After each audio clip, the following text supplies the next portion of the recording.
And a very good morning to you. Also, a quick traffic update that has come from our very own Dr. Francis Kuria that there was an accident on Allsops as you're coming to studios. Okay, so if you're coming through that particular area, please be warned. There might be a bit of traffic in that particular point.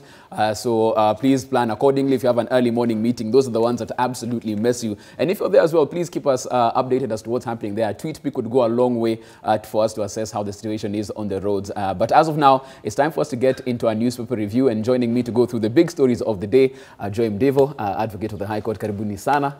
And also we have Dr. Francis Kuria, African Council of Religious Leaders, joining us to go through what seems to be quite a packed entry for the newsroom this morning.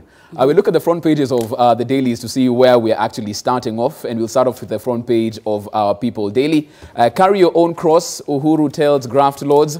President says those arrested shouldn't bother calling him, even as he puts KPA officials on notice of a 40 billion shillings Kipevu oil terminal scandal. Move on to the Daily Nation's front page, different tone right there, a different message. 1.2 billion shillings crude sale puts Kenya in oil-rich club. Reacting to calls for equitable sharing of new wealth, President Kenyatta asks ministry to ensure Kenyans who have contributed to project success benefit from sale as country gears up for more. And of course, if you saw the sights and sounds from that particular press conference, all governors talking about this goat. Some wanted the leg, some wanted ribs, some wanted the neck, and that was all to do with equitable sharing of that particular resource. The Standard's front page, 80 top KRA staff face arrest in second raid. Managers questioned by multi-agency team based in Nairobi in a follow-up to an earlier raid that saw some 62 junior officials arraigned for abetting tax evasion. That's the story they're leading with there. The Star takes a political tone here. DP Ruto pressure forces Jubilee to face Raila in Kibra. That was a shocker yesterday because up until yesterday, most people thought that it was going to be ODM fielding its candidates there, but clearly things have changed. And we'll have to discuss that right here. And the Business Daily's front page, Telkom Kenya Graft probe stalls merger with Airtel. Anti-Corruption Commission orders Communications Authority to suspend the transaction, the Competition Authority rather, until investigations into how deal was brokered and how state stake was sold is completed. So backroom deals now coming to the fore, and of course the chickens coming home to roost. Lots that we have to discuss there. But ladies and gentlemen, let's start off with the People Daily's front page. Uhuru Kenyatta yesterday in Mombasa telling graft lords that it's time for them to carry their own crosses. The phone line that they used to use is no longer working. It has been blocked since. And as he said, quote unquote, using Sheng, ni kunoma, msipigie huyo mse. And for some people who, from that particular statement, are looking at it from very many aspects of this particular one. And let me start with you, Daktari, please. When the president says that, please don't call this number, does it mean that he has been called before? Is that where this is going? That he probably knows some of the people who have done this? Yes, it just actually says that people have been trying to go around the corruption issues by using political muscle, by going to the big politicians to find if they can get reprieve from prosecution, which is actually quite sad. The president was actually saying that he has been helping people. Right. Yes. Right. In another word. Yes. And let me bring in a lawyer to tell us what this would mean, because I would assume, Joy, if one day you said, yes, a particular suspect did call me in terms of corruption, the DCI would be knocking on your door as a witness. It is implicating yourself to some level, but I think the president is alluding to the bigger culture of every time you're in trouble, you call a guy. If you're arrested, who do you know at Kilimani Police? If you are going to KRA, do you know a guy at KRA? Right. Even if you're going to get a passport, do you know a guy at? We are a culture of do you know a guy? Right. And those who had the number used to be, if the guy is down here, don't help you, just go direct above. Right. And it has been... You remember the time when Governor Sonko was somewhere along the road and he found some demolition and he put the president on speakerphone. Right. It has been misused sometimes. I guess if somebody is trying to show, I am open, I have access, here is my number, call me, open door policy. Right. Some of us have misused the open door policy to go in even when the man is in his bedroom. Right. So I guess it's time that he hunkered down, because if you're going to be serious about fighting corruption, you cannot be in the SWOT analysis, you cannot be your own biggest threat.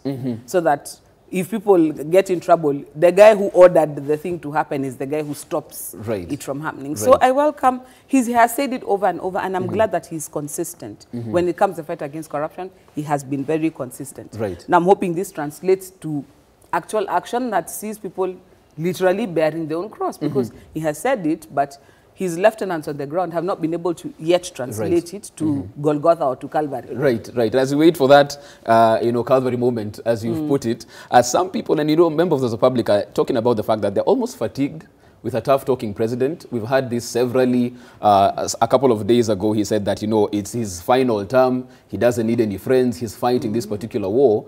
But for people who are looking at this and who are paying the taxes, they look and they're like, okay, fine, we have all of these high-profile arrests, but you can't see the successful prosecutions or, the money being recovered. Where does it stand from a legal point of view? Because people are tired. They're tired of the rhetoric. They just want to see action, jail time, money coming back. Where does that stand? Unfortunately, the court process or the legal process is so convoluted that it's not you're arrested today, tomorrow you have a result. You'll be in court for years. Right. Because to prove a matter takes time. You've seen the bulk of the documents that are produced in court sometimes.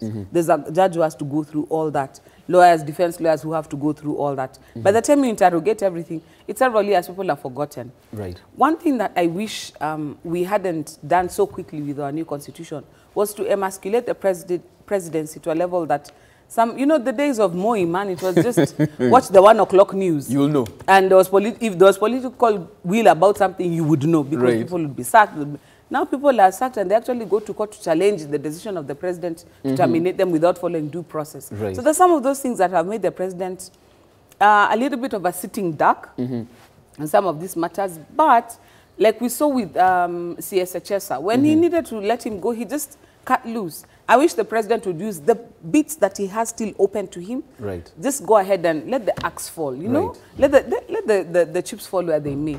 But the ones that must go through a court process to get a conviction, let those take a little bit longer time. So his appointees, there should be no, that's where it starts. There should be no mercy. If you're talking about Kipevu, let's start from the CS transport. Right. Let's look all the way down, the PS, down. the who, just deal with your guy. What we saw with that, with Treasury, just clinical precision. Right. The rest of the court processes let that take their time. But I hope that even he will start what he can do, let him do quickly. Right, right. And Dr. Kure, for a person who has said yes, a couple of those calls have come to, my phone. I have seen some of them.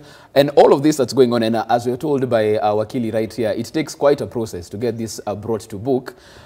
Punguza mzigo, talking about how we need to fast track this. When it's a case due to corruption, let us do it in 30 days. Let's get in there, clean shop. Is that why this is gaining, momentum? Because people are tired.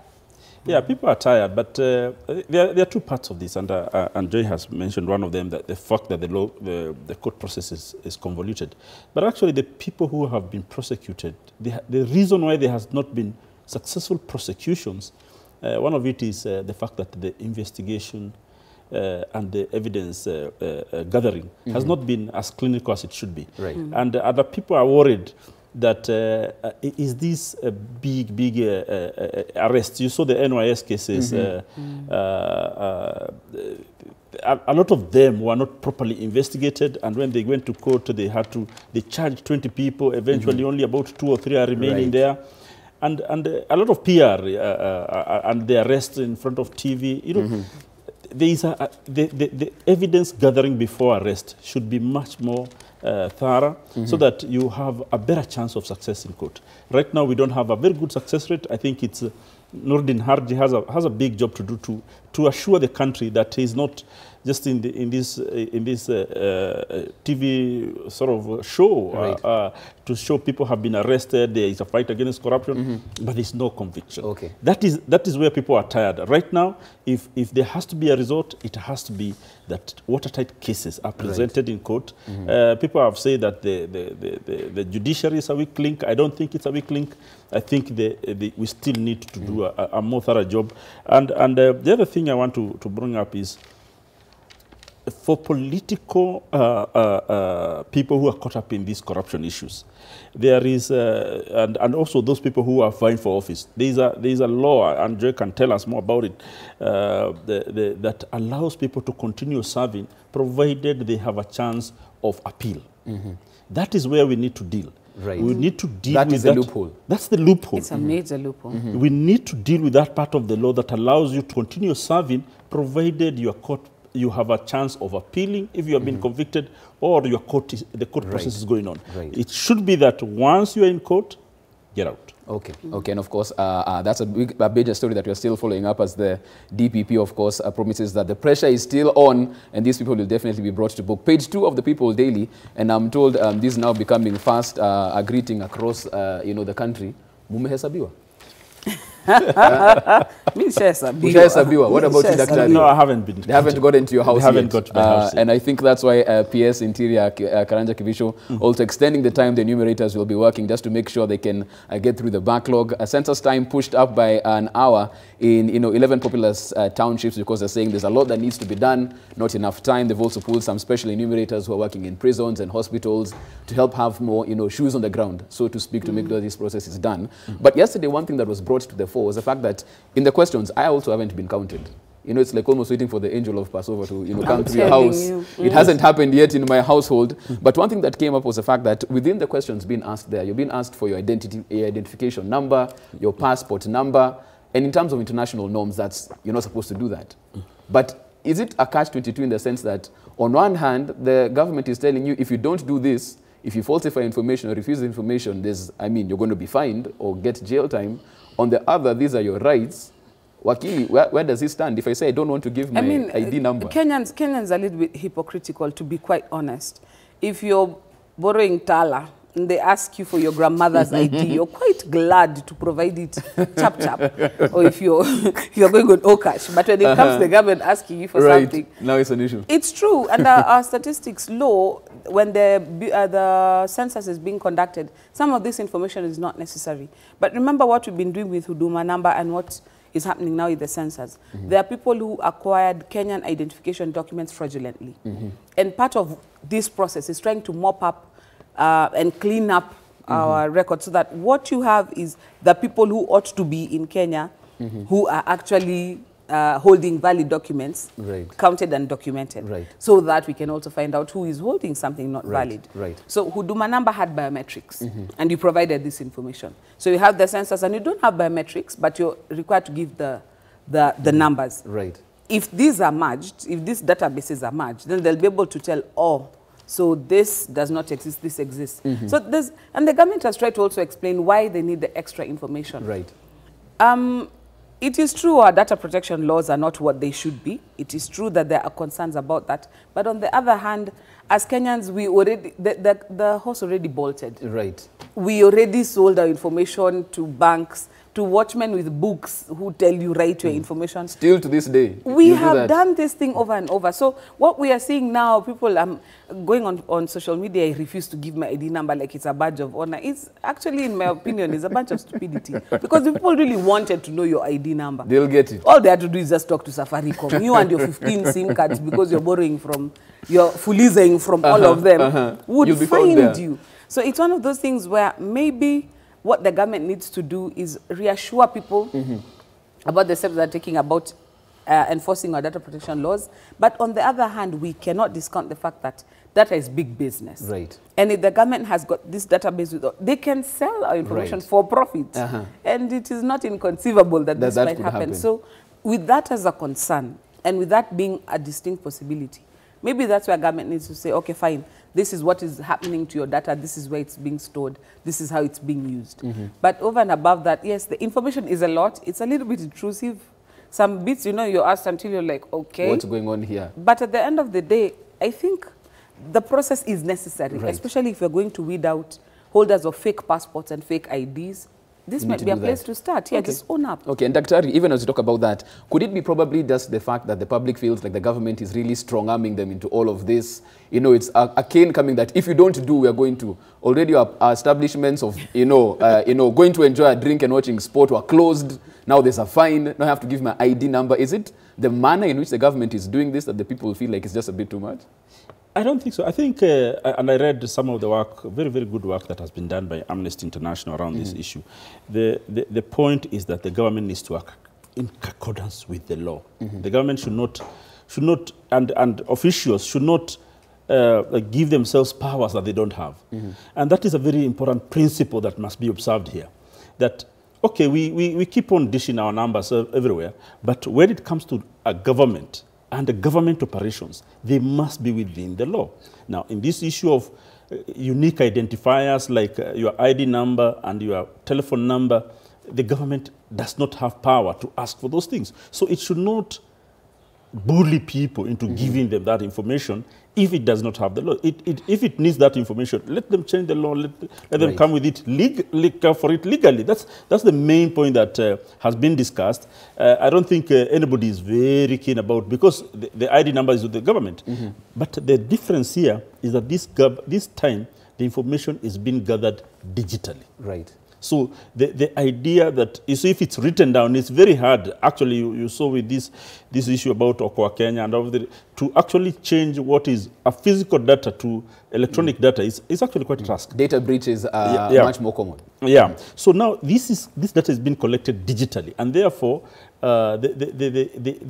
the security of the data becomes even more important, as opposed to data which is like all the ID information. Most of it is physical data. Right. It's not digital data. So it's not there's a bit of security in the fact that you cannot manipulate it very easily. Yeah. But this time they are collecting this data digitally.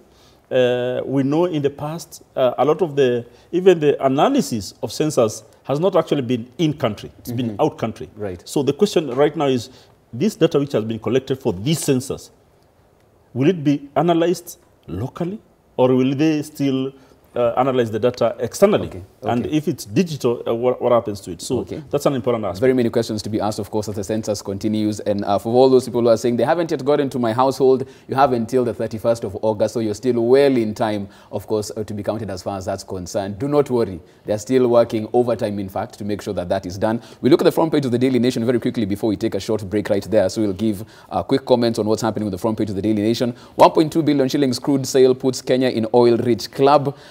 Good news, of course, right there for the country. But, of course, the question always comes in here. You know, the black gold curse as far as the African continent is concerned. Is that where we're going with this? The telltale signs looking like this is what might happen, you know, in 2022 once we start commercially producing this. When you heard the governors talking about, I want ribs, I want the neck, I want the hooves, I want the legs, that's exactly why black gold is a curse in Africa.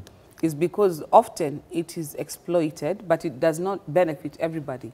It benefits the oligarchs, the ones who are with the powers that be, the ones who are close to the resource, and so it does not benefit the society at large. The Pokot governor actually made me laugh, because he said, you know, us guys have provided security, to didn't pass through here, and so we need ribs. It just shows that every Kenyan is vested in this. Right. In Kenya, we have a little bit of an interesting take on natural resources. If this was in, for example, in the States, and oil is found on my land, it can be my oil. And so it would make me very rich. Remember when the days when I was young, we used to watch Dallas. And that's what made the Ewing family very rich, because they had oil fields. And that's how people like Akina Bush, that's how they made their money. But now when you look at ours doesn't really belong to the person who owns the lot. It belongs to all Kenyans. Okay. If the government now gets the formula right now, it will not be a curse for us. It will be a blessing. But because corruption has been such a big deal, even in countries like Nigeria, where honestly, they should be first world class first world nations by now with the amount of oil that they're produced.